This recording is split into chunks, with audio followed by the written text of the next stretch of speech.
How you doing? It's Coach AK. And this video is for Taryn and Angus over at IMG. And I just want to say thank you for, having an interest in me and collectively us moving together to the next steps. 2014 was a phenomenal year. I was able to travel all over the world and do some big things. 2015, I'm hoping, and actually not hoping, I'm knowing is going to be even a better year.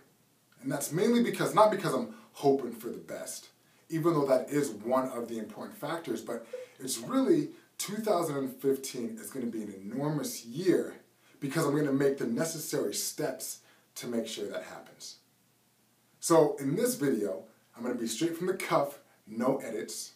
Well, maybe besides that beginning part where the ball was like, that was pretty cool. Don't hate.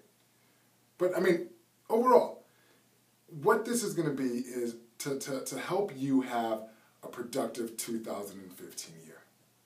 I know not everybody's 2014 was fantastic.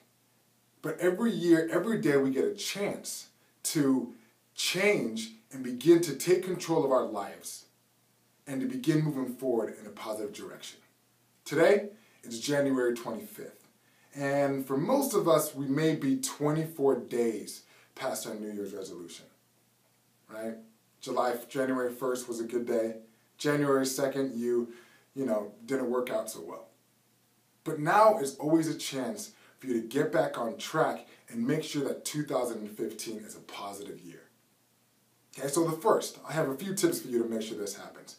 First is, if you want to have a good 2015, you first have to believe that it's possible, okay? If you want to have a good 2015, the first step is really believing that in your mind, okay? Changing your mindset. This isn't a 30-day challenge where after the 30 days, you're done. If you want to have a good year, you need to have a lifestyle change. You need to commit to becoming better. So after 2015, all the growth you had doesn't just stop. But what actually happens is that you continually grow and build off 2015 and continue that into 2016. Okay? Second, if we really want to have a good year, we have to understand and identify what is it that we're trying to accomplish. And I'm not saying just lose weight. I want to lose 30 pounds. Right? But what is your true motivation? Right? Your internal motivation. And to figure this out, I usually go with one simple word, and that is why. Right? I have a 2-year-old daughter, right? She talks now, I'm telling you this. But it's a why question. Okay, so I'm going to give you an example. In college, I was an All-American runner, track and field runner from the University of Oregon. And for me, my goal was to be the best. My goal was to be #1 in the country. But my motivation, my internal motivation was not that, right? Me being #1 in the country wasn't enough for me just to get up every day and train to pure lactic acid where I can barely walk. But I had to ask the question, why? What would being #1 in the country allow me to do? Well, being #1 in the country would allow me to have a scholarship, right? And the scholarship would have allowed me not to pay for extra expenses. So I go to the first question, the why. So why would getting a college scholarship be helpful and beneficial in my life? Well, for one, I got 5 brothers. Well, 4 brothers, 1 sister. There's 6 siblings in my household. And for us, my parents, they sacrificed a lot. And being the youngest and most of my brothers and sisters in college, I understood that was a financial burden on my family. So for me, I knew that a college scholarship would not only allow me to no longer stress, but would also give me the opportunity, and my family and my parents the opportunity, to no longer stress as well. So that was the why. My why wasn't to be the best in the world, the best in college, or even really the best on the team. my internal motivation was the whys and multiple steps of the why. Until you could really find that out. And mine was, I really wanted to help out my family.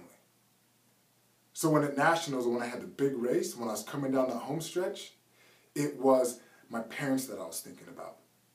That was what got me up every single morning to do what I needed to do to be successful. So what is your internal why? What is the reason why you want to do what you want to do? Why is it that you want to lose 30 pounds? Is it really just to lose 30 pounds?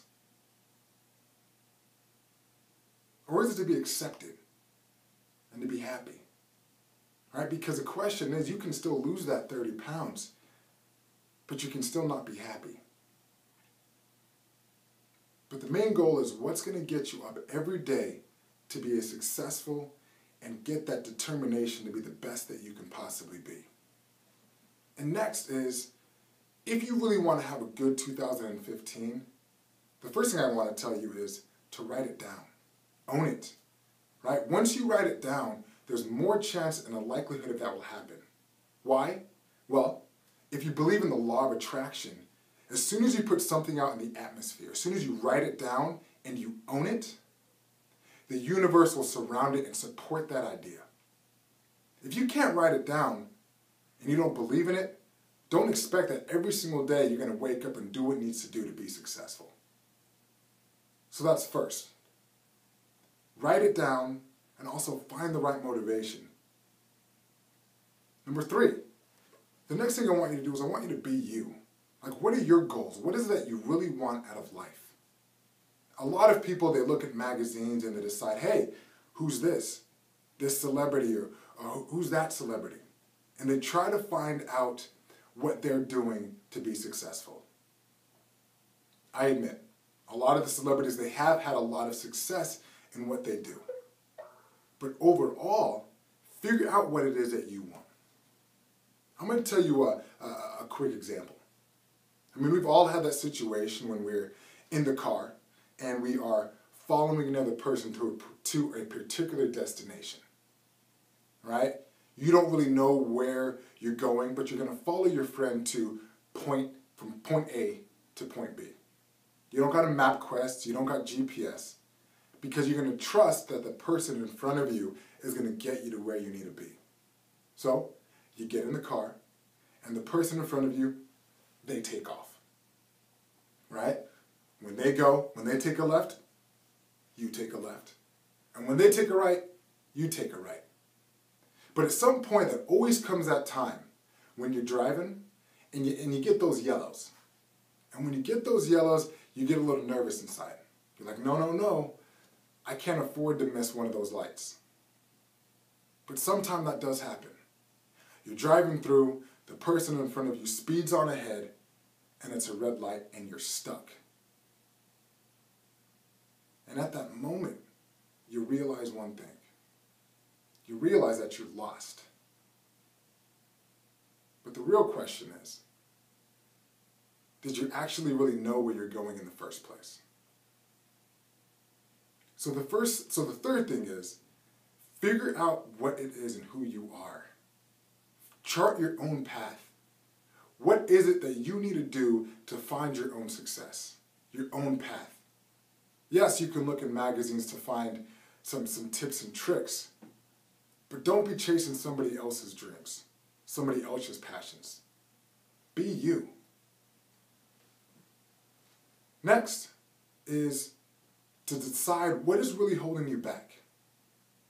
What is holding you back from really accomplishing your dreams or really accomplishing your goals? See, for me, we'll say, I have an eating problem, meaning that I really don't have good willpower when it comes to food. If I eat it, I'll eat everything in front of me, and some. Sometimes I go to the store and I'll buy the ice cream, believing that I can go, take it home, take a few bites, and put it in the refrigerator. But to be honest, that's just not me. But sometimes I continually believe that it is possible. So for me, if I want to really lose the weight or really reach the goal that I want to do, if losing weight is my goal, then what I'm going to have to do is get rid of the thing that's holding me back. So for me, that might be ice cream. So instead of believing that I can bring it home and eat it in small portions, what I really need to do is just not buy it at all. Don't even tempt myself. See, for me, it's ice cream. Maybe for somebody else, it's your friends. You realize that your friends aren't really the most productive and the most helpful to help you reach where you need to reach, the goals you need to reach. So I admit, it may be tough. It's not easy, but to be successful and do what you really want to do, you're going to have to do what very few people are willing to do. And if it's your friends that are not helping you accomplish to what you need to accomplish, then maybe you need to surround yourself with people that are doing things, that are going to support you, that are going to make you be better than you ever wanted to be. Okay? And then next, that's really important, and I hope that you can use 2015 to really get outside of your comfort zone. Okay? To really challenge yourself. Most of us, I would say a majority of us, we live right here. This is our comfort zone, right? This is where we live most of our lives. But everything that surrounds this, everything outside of this little area is where we get this uncomfortable feeling. This is our courage zone. That's what I call it. Outside this is our courage zone. And this courage zone is where we grow, where we learn, and where we challenge ourselves. And some people are asking, so why would I want to get outside of my comfort zone? Like, I really, really like my comfort zone. I really, really do. But I got to tell you this. If you want to become better than you are, you're going to have to test yourself and put yourselves in situations to be better than you ever were. So what I tell you this year is to get outside of your comfort zone. So how do you do that? Well, sometimes we always have that feeling deep down inside of us where we know we should do something or we shouldn't do something. And what we end up doing is we don't end up doing it. But let me tell you something. Your comfort zone or your courage zone is like a muscle. Just like lifting a weight. If you want to get stronger, what do? You lift a weight. Okay? But what happens if I don't lift the weight? Does my body just stay at the same place? Does my muscle mass stay at the same place? Does my strength stay at the same place? No. What actually happens is if there's an opportunity that you have to do something courageous, you have two options. It's either it's going to grow or it's going to diminish. It doesn't stay the same. One of the things that the biggest fear for most Americans, for most people actually, is public speaking. Basically what I'm doing right now in front of you, public speaking. Let's say you have an opportunity to speak publicly and you decide, you know what, I'm not going to do it. I'm not going to do it because it freaks you out. That decision you just made, because you didn't do it, doesn't keep you at an even level. What that actually does, it actually takes you down a notch. It actually makes you, what you're actually doing is you're actually telling yourself, the more times you do it, that it's actually easier to say no than it is to say yes. So for 2015, try to take concerted efforts to get outside of your comfort zone and grow and learn. So every single time you get that feeling, every single time you get that nudge, move forward. Be courageous. And I have to be honest, is that once your comfort zone gets here and you stretch it and it comes and you stretch it and you stretch it, this is your new comfort zone. So things you weren't able to do beforehand, you're now able to do with ease. Just like lifting weights. And the final step I got to tell you is to take action. You can write down all you want to do or all the goals you want to do. But if you don't take action, if you don't move forward, then it's useless. I got a final story for you. 10 years ago, I was in college. The first time I decided to go skydiving. There was two options I could have done. I could have done tandem, or I could have gone by myself. But basically, I was a poor college athlete.